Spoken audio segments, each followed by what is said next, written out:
मैंने देखा है कि बहुत सारे जो मेरे व्यूवर्स हैं उन्होंने जो है बेल नोटिफिकेशन ही ऑन कर रखी है, या फिर मेरे 80% जो व्यूवर्स हैं उन्होंने मुझे सब्सक्राइब ही नहीं कर रखा है। तो भाई सब्सक्राइब कर लीजिए। आप वीडियो आते हैं, देखते हैं, चले जाते हैं, लेकिन सब्सक्राइब नहीं करते। सब्सक्राइब तो फ्री है, कर लिया कीजिए। आ चुका हूं अपनी नई एकदम फ्रेश एकदम ताजी क्लास लेकर, और आज की क्लास मेरी जो जैसा कि आप देख रहे हैं आर्ट जेनिफर्स टाइगर्स, इसके ऊपर बेस है। इस पोएम का मैंने लाइन बाय लाइन एक्सप्लेनेशन आपको पहले ही दे रखा है। उम्मीद है वो वीडियो लेक्चर आपने देख लिया होगा और आपके समझ में अच्छे से आर्ट जेनिफर्स टाइगर का लाइन बाय लाइन एक्सप्लेनेशन आ चुका होगा। अब हम आज जो हाजिर है इस वीडियो लेक्चर में, मैं आपको इस पोएम का सेंट्रल आइडिया बताने वाला हूं, और साथ ही साथ इस पोएम से क्या मैसेज मिलता है वो मैसेज बताने वाला हूं। और उसके बाद जैसा कि आप जानते हैं कि पोएटिक ग्रेस, जिसका मैं बार बार जिक्र करता रहता हूं, पोएटिक ग्रेस अर्थात काव्यगत सौंदर्य। अगर आपने सेंट्रल आइडिया लिखने के बाद पोएटिक ग्रेस नहीं लिखा तो सेंट्रल आइडिया कहीं ना कहीं कम नंबर देकर जाता है। तो पोएटिक ग्रेस भी आप देखिएगा इस पोएम में। और जैसा कि देख रहे हैं कि पोएम नंबर 6 है ये, तो बहुत सारे स्टूडेंट सोच रहे होंगे कि पोएम नंबर 5 कहाँ गई, क्योंकि पोएम नंबर 4 जो थी अ थिंग ऑफ ब्यूटी थी, उसके तुरंत बाद मैं आर्ट जेनिफर्स टाइगर लेकर आ गया। तो पोएम नंबर 5 जो है इस साल के सिलेबस से हट गई है। ये जो मेरा हम लोगों का 2022-23 का सिलेबस चलने वाला इस सिलेबस में ऐड है, लेकिन 21-22 के सिलेबस में वो नहीं थी। और अब जैसा कि आप जानते हैं 21-22 वालों का अभी पेपर चल रहा है, और इनका जो इंग्लिश का पेपर है वो लीक होने की वजह से टाल दिया गया है, और वो अब 13 अप्रैल को होने वाला है। तो अभी 21-22 वालों को मैं ध्यान में रखते हुए इस वीडियो लेक्चर को बना रहा हूं कि वो वीडियो लेक्चर अभी लेसन पोएम 5 का वीडियो लेक्चर उनके लिए किसी काम का नहीं है करते हैं। लेकिन आगे बढ़ने से पहले जान लीजिए ये है आपकी अपनी क्लास एक्सीलेंस क्लास, और यहाँ आपको हर एक चीज एकदम डिटेल में एकदम एक्सप्लेन करके बताई जाती है। चैनल को सब्सक्राइब नहीं किया है तो अभी सब्सक्राइब कर लीजिए, और ज्यादा देर न करते हुए चलिए चलते हैं अपनी क्लास की तरफ। और सेंट्रल आइडिया शुरू करने से पहले इस पोएम के बारे में थोड़ा सा जान लेते हैं, क्योंकि जैसा आप जानते हैं कि मैं हर पोएम के बारे में थोड़ा सा बताने के बाद ही उसका सेंट्रल आइडिया या क्वेश्चन आंसर शुरू करता हूं। तो इस पोएम के बारे में थोड़ा सा जान लेते हैं। तो इस पोएम को एड्रेने रिच ने लिखा है। एड्रेने रिच जो है महिलाओं की जो परेशानियां होती हैं उनके ऊपर जो पोएम या एस्से लिखने के लिए बहुत ही मानी जानी राइटर है। वो यूएस की राइटर है, वो अमेरिका में पैदा हुई थी और वहीं पर वो अपनी जो लेखनी का कार्य करती थी। तो जो उन्होंने अभी तक जितने भी एस्से लिखे हैं या जितनी भी पोएम्स लिखी हैं महिलाओं पर केंद्रित करके लिखी है, और ये पोएम भी आर्ट जेनिफर्स टाइगर भी महिलाओं पर केंद्रित है। इस पोएम में उन्होंने ये बहुत ही क्लियरली बताया है कि कोई भी महिला अगर शादीशुदा हो जाए तो एक शादीशुदा महिला की जिंदगी में, शादीशुदा मैरिड लाइफ जो होती है किसी भी लेडी की, वो कितनी परेशानी से भरी होती है। और अगर उसके हस्बैंड उसका सपोर्ट नहीं करने वाले हैं तब तो उसकी जिंदगी बहुत ही अजाब बन जाती। तो आर्ट जेनिफर्स जो है, जो उनकी जो हस्बैंड थे, वो आर्ट जेनिफर के जो शौक थे, उनकी जो डिजायर्स थी, उन डिजायर्स को पसंद नहीं करते थे। वो उनसे कहते थे कि आप जो मैरिड लाइफ की ऑब्लिगेशंस हैं, जो हमारे परिवार की जिम्मेदारियां हैं, उन जिम्मेदारियों को निभाइए, आप अपने शौक को ना कीजिए। और आर्ट जेनिफर जो है छुपकर अपने शौक पूरे करती थी। क्या शौक थे उनके? उनका शौक था कढ़ाई करना, कपड़ों पर कढ़ाई करना। तो ये चीज वो छुप कर करती थी, डरते डरते करती थी। तो इसमें ये बताया गया कि जो टाइगर है वो आर्ट जेनिफर ने एक टेबल क्लॉथ पे कढ़ाई की थी। उस एम्ब्रॉयडरी में टाइगर को ये दिखाया गया था कि वो किसी भी प्रकार के बंधन में नहीं है, वो सारे बंधनों से मुक्त है, एकदम निश्चिंत है, बिल्कुल खुले दिल से वो छलांग मार रहा है उस एम्ब्रॉयडरी में। तो इस पोएम में ये चीज बताई गई। तो अब चलते हैं इसके सेंट्रल आइडिया की तरफ। सेंट्रल आइडिया देखते हैं कैसा है इसका। तो देखिए सेंट्रल आइडिया की पहली लाइन क्या है। पहली लाइन में देखिए कि this poem Aunt Jennifer's tiger is composed by Adrienne Rich, जो कि हर सेंट्रल आइडिया की पहली लाइन होती है, जिसमें उस लाइन में उस पोएम का नाम और उसके राइटर का नाम बताया जाता है, उसके पोएट का नाम बताया जाता है। आप लोगों को भी बहुत जरूरी है कि हर पोएम के पोएट का नाम जरूर याद होना चाहिए, क्योंकि पोएम के पोएट का नाम याद रहेगा तो आधा सेंट्रल आइडिया तो आप उसी समय क्लियर कर लेंगे। तो पोएम के पोएट का नाम जरूर याद होना चाहिए। और इस पोएम के पोएट हैं जो है एड्रेने रिच है। अब उसमें जो इस पोएम में क्या बताया गया, centre in this poem poetess mostly describe about the experience of marriage in the midst of construction. मतलब इसमें बताया गया कि जो शादीशुदा जिंदगी का एक्सपीरियंस है, अनुभव है मिडिस्ट ऑफ कंस्ट्रक्शन का मतलब हुआ प्रतिबंधों के बीच में, जो एक तरह से उनका जो प्रतिबंध लगाए होते हैं किसी महिला के ऊपर, किसी लेडी के ऊपर शादी के बाद, उन प्रतिबंधों के बीच में उनकी मैरिज लाइफ कैसी चलती है, उनकी मैरिड लाइफ में कैसे ऑब्लिगेशंस होते हैं, ये सारी चीज इस पोएम में बताई गई है। और जो मेरे न्यू व्यूवर्स हैं उनको मैं बताना चाहता हूं कि जो रेड लाइन से लिखे हुए, रेड पेन से लिखे गए ये वर्ड्स हैं, ये जो फ्रेसेस हैं, और यहाँ पे देखिए अंडरलाइन रेड पेन से किया गया है। यहाँ लिखते समय थोड़ा दिमाग से उतर गया था तो मैंने यहाँ ब्लू पेन से लिख दिया, तो रेड से अंडरलाइन कर दिया। तो ये सारे कीवर्ड्स हैं, इन कीवर्ड्स को अपने माइंड में रखेंगे और पाएंगे आप कि सेंट्रल आइडिया आपके लिए बहुत ही आसान हो गया। तो कीवर्ड्स आप जरूर नोट कर लीजिएगा। और अब सेंट्रल आइडिया में आगे बढ़ते हैं। तो सेंट्रल आइडिया में पहली जो लाइन थी वो पोएम और पोएट का नाम था। उसके बाद उन्हें बताया गया कि इस पोएम में जो मैरिड लाइफ, किसी लेडी की मैरिड लाइफ की जो ऑब्लिगेशंस होती है उनके बीच में, उनकी उस प्रतिबंधों के बीच में वो कैसे अपने शौक को पूरा करती है और कैसे अपनी मैरिड लाइफ का निर्वहन करती है। Adrienne Rich tells the power of the patriarchy controls women's bodies but not their minds.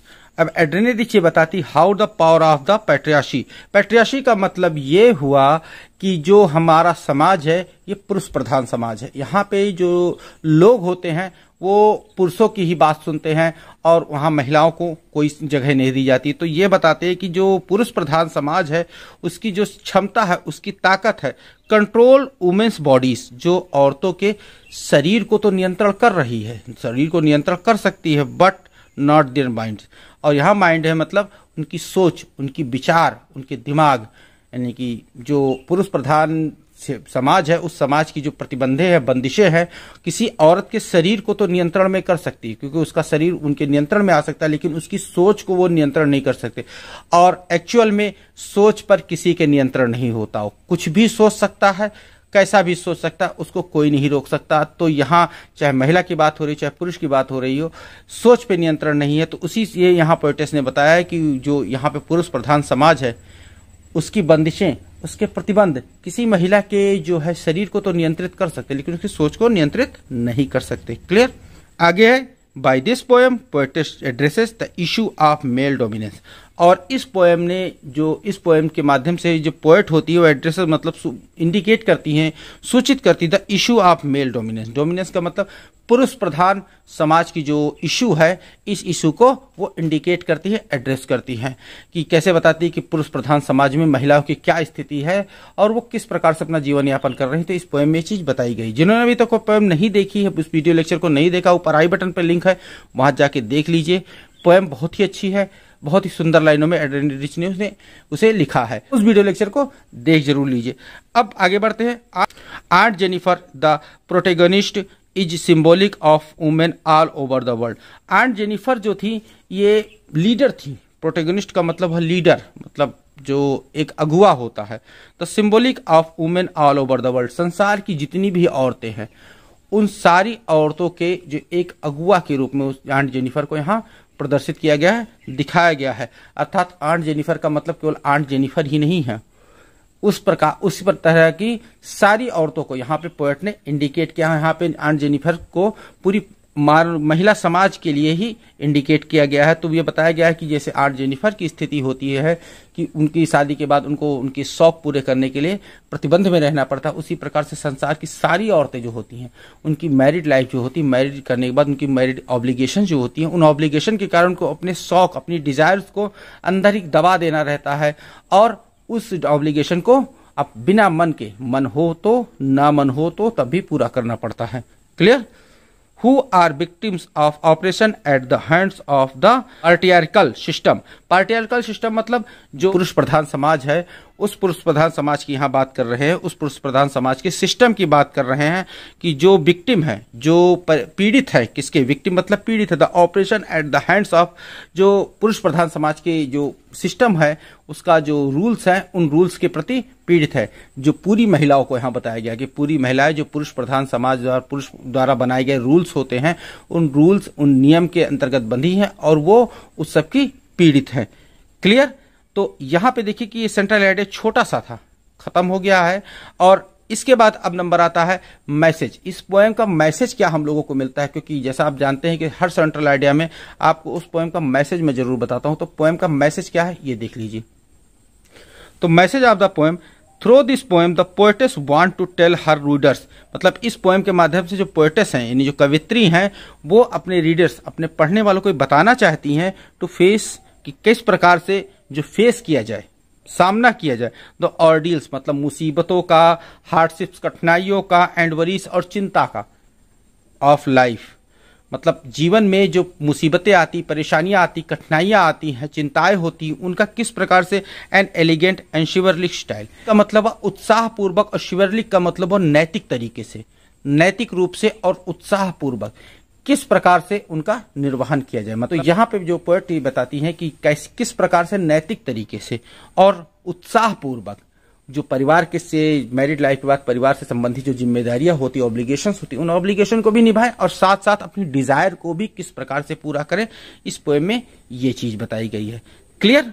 अब चलते इसके पोएटिक ग्रेस की तरफ। पोएटिक ग्रेस बहुत ही इंपॉर्टेंट अंक होता है पोएम का। अगर पोएटिक ग्रेस आप छोड़ के चले आते हैं तो कहीं ना कहीं नंबर आपके सेंट्रल आइडिया में कम जरूर आते हैं। तो पोएटिक ग्रेस जान, पोएटिक ग्रेस में देखिए कि पहली पोएटिक ग्रेस क्या है, this is an imaginary poem. Imaginary poem है, आपको जो मैंने एक्सप्लेनेशन बताया उसमें हमेशा बताया चला कि इसमें इमेजिनरी पोएम है। इस पोएम की हर लाइन आपको इमेजिन करने पर मजबूर कर देती है कि कैसे आंट जेनिफर जो है एम्ब्रॉयडरी कर रही हैं, कैसे उस एम्ब्रॉयडरी में जो वो टाइगर को एम्ब्रॉयड कर रही हैं और कैसे वो डेड होके लेटी हुई हैं और कैसे उनका टेबल क्लॉथ पे वो जो एम्ब्रॉयडरी किया हुआ टाइगर है वो लीपिंग कर रहा है, मतलब डांसिंग कर रहा है। तो एक इमेजिन करने के लिए हर जगह पर मजबूर करती है पोएम। तो ये इमेजिनरी पोएम है। Rhyming scheme are very simple. Rhyming scheme इसकी बहुत सिंपल से है। इसमें बताया था कि हर स्टेंजा में केवल 2 ही राइमिंग स्कीम ए और बी करके हैं। 3 स्टेंजा है, कुल 3 स्टेंजा मिला के उसमें 12 लाइन है। हर स्टेंजा में एक ही प्रकार की राइमिंग स्कीम आपको देखने को मिलती है। तो राइमिंग स्कीम बहुत सिंपल है scheme. We found following figure of speech in this poem. इस पोएम में फिगर ऑफ स्पीच को भर भर के है।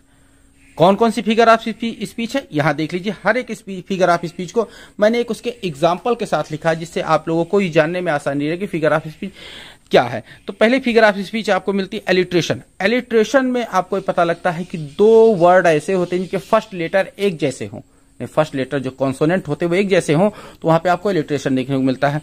यहां पे देखिए फिंगर्स फ्लटरिंग, दोनों एफ से स्टार्ट हो रहे हैं, तो फिंगर फ्लटरिंग इस वर्ड में आपको एलिट्रेशन देखने को मिलता है। तो यहाँ पे पहली फिगर ऑफ स्पीच आपको क्या दिखी, एलिट्रेशन। दूसरी होती है हाइपरबली।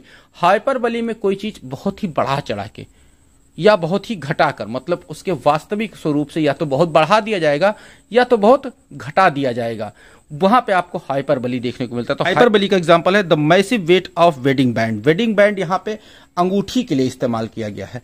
तो वेडिंग बैंड, तो मैसिव वेट बहुत ही ज्यादा भार, किसका, ऑफ द वेडिंग बैंड, मतलब उस अंगूठी का बहुत ज्यादा भार दिखाया गया है। तो यहाँ पे अंगूठी का भार ज्यादा नहीं है, लेकिन अंगूठी के साथ आने वाली जो जिम्मेदारी होती है, जो मैरिड अंगूठी होती है, जो मैरिज की रिंग होती है, मैरिज रिंग के साथ जो उसकी जिम्मेदारियां उस किसी लड़की के ऊपर आती, तो वो जिम्मेदारियां उस अंगूठी को भारी बनाती। तो यहाँ अंगूठी वास्तव में भारी नहीं, लेकिन अंगूठी के साथ लगी हुई जिम्मेदारियां भारी है। तो यहाँ पे अंगूठी को ही भारी बताया गया, अर्थात यहाँ पे हाइपरबली आपको देखने को मिल रहा है। क्लियर। अब ये आता है पर्सनिफिकेशन। अब यहाँ पे देखिए वेडिंग बैंड सिट्स हैवीली। अब पर्सनिफिकेशन में होता है कि कोई भी चीज ऐसी होती जो निर्जीव चीज होती उसको सजीव की तरह एक्ट करना बताया जाए, तो वहां पे आपको पर्सनिफिकेशन देखने को मिलता है। और वेडिंग बैंड सिट्स हैवीली, और बैठने का काम कौन करता है, कोई भी सजीव चीज करती है। तो यहाँ पे वेडिंग बैंड अंगूठी को बताया गया कि वो बैठ गई है, अर्थात एक निर्जीव चीज को एक सजीव जैसा एक्ट करने के लिए बताया गया है। तो यहाँ पे आपको पर्सनिफिकेशन देखने को मिलता है। क्लियर। अगला जो हमारे पास आता है फिगर स्पीच, वो है मेटाफर। मेटाफर वहां होता है कि जहां पे कोई एक चीज को उसके वास्तविक रूप के बजाय उसको किसी दूसरे के लिए कंपैरिजन करना बताया जाए, कंपैरिजन किया जाए जिसके साथ, मतलब रूपक अलंकार में एक को दूसरे का रूप दे दिया जाए। यहाँ पे देखिए ब्राइट टोपाज। ब्राइट टोपाज एक तो पत्थर होता है, बहुमूल्य रत्न होता है टोपाज, लेकिन यहाँ पे ब्राइट टोपाज को उसके चमकीले पीले रंग के लिए प्रयोग किया गया है, अर्थात ब्राइट जो टोपाज नाम के पत्थर को उसके रंग का रूप दे दिया गया है। तो यहाँ पे आपको मेटाफर देखने को मिलता है। वेडिंग बैंड में भी आपको मेटाफर देखने को मिलता है। क्लियर। फिर आता है पन। पन वहां पे मिलता है, पन मतलब जैसे हिंदी में आप लोग पढ़ते हैं श्लेष अलंकार। तो श्लेष अलंकार में क्या होता है, कोई एक वर्ड एक जगह पे आता है लेकिन उसका एक अर्थ ना होकर कई अर्थ निकलते हैं, तो वहां पे आपको श्लेष अलंकार देखने को मिलता है। श्लेष अलंकार ऐसे ही इंग्लिश में होता है कि अगर कोई वर्ड एक जगह पे आया उसका एक से अधिक अर्थ देखने को मिल रहा है तो आपको वहां पे पन मिल जाएगा। और पन में यहाँ पे देखिए कहाँ मिलता है, रिंग्ड, स्टिल रिंग्ड विद ऑर्डिल्स। अब यहाँ रिंग्ड वर्ड जो है ये दो अर्थ में है। एक अर्थ है कि जिम्मेदारियां घेरे हुए हैं, आंट जेनिफर को जिम्मेदारियां घेरे, और दूसरे रिंग्ड का मतलब है वो अंगूठी, जिस अंगूठी से उनकी शादी हुई थी वो अंगूठी उनकी उंगली में पड़ी हुई है। तो यहाँ पे रिंग्ड का मतलब दो अर्थ आता है कि घेरे हुए और अंगूठी, इसीलिए यहाँ पे पन देखने को मिलता है। फिर आता है एनाफोरा। एनाफोरा जो मिलता है हमको third and fourth line of first stanza. First stanza की थर्ड और फोर्थ लाइन में देखने को मिलता है। इसमें एनाफोरा में ये होता है कि कोई भी पोएम की दो लाइनें सेम वर्ड से स्टार्ट की जाए तो वहां पे आपको एनाफोरा देखने को मिलता है। देखिए कैसे मिलता है, यहां देखिए कि third and fourth line, they do not fair और दे पेस इन स्लीक, ये दोनों लाइनें जो दे से स्टार्ट की गई हैं, अर्थात यहाँ पे एनाफोरा देखने को मिलता है। और फिर साथ साथ एक पैराडॉक्स भी देखने को मिलता है। पैराडॉक्स कहाँ मिलता है, लास्ट स्टैंजा की फर्स्ट टू लाइन और सेकंड टू लाइन में।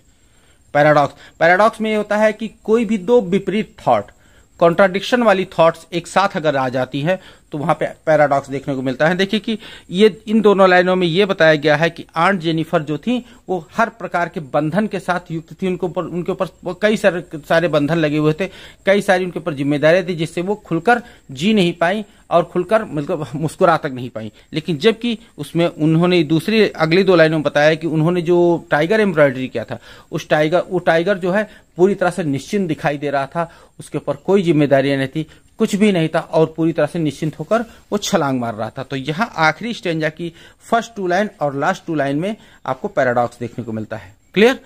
और एक और मिलता है यहाँ पे जो पोएटिक डिवाइस है, साइनिक डोशे। साइनिक डोशे में ये देखने को मिलता है कि कहीं पे किसी एक चीज को अगर आप वहां बताया जा रहा और उसका वही वास्तविक अर्थ ना होकर उससे जो रिलेटेड पूरी वस्तु का होता है। जैसे इसी पोएम में कहा गया है कि टेरिफाइड हैंड, टेरिफाइड हैंड जो है किसके बताए गए, आंट जेनिफर के बताए गए। तो आंट जेनिफर के हाथ नहीं डरे हुए हैं, जबकि पूरी आंट जेनिफर ही इसमें डरी हुई हैं। तो आंट जेनिफर के हाथों से पूरी आंट जेनिफर को यहाँ पे जो है संबोधित किया गया, बताया गया। तो इसीलिए यहाँ पे आपको साइनिक डोशे देखने को मिलता है। क्लियर। तो उम्मीद करता हूं कि ये सेंट्रल आइडिया आपको अच्छे से समझ में आ गया होगा और आप कभी अब सेंट्रल आइडिया लिखते समय कहीं कोई दिक्कत का सामना नहीं करने वाले। तो इसी के साथ अब वीडियो लेक्चर को खत्म कर दिया जाए, क्योंकि सेंट्रल आइडिया तो खत्म हो चुका है और वीडियो भी पर्याप्त बन चुका है। आप लोग इस सेंट्रल आइडिया को लाइन बाय लाइन नोट कर लीजिएगा और साथ ही साथ इसके पोएटिक ग्रेस को लिख जरूर लीजिएगा, क्योंकि पोएटिक ग्रेस अगर आप छोड़ के आएंगे तो बार बार कहता आया हूं नंबर कम जरूर मिलेगा।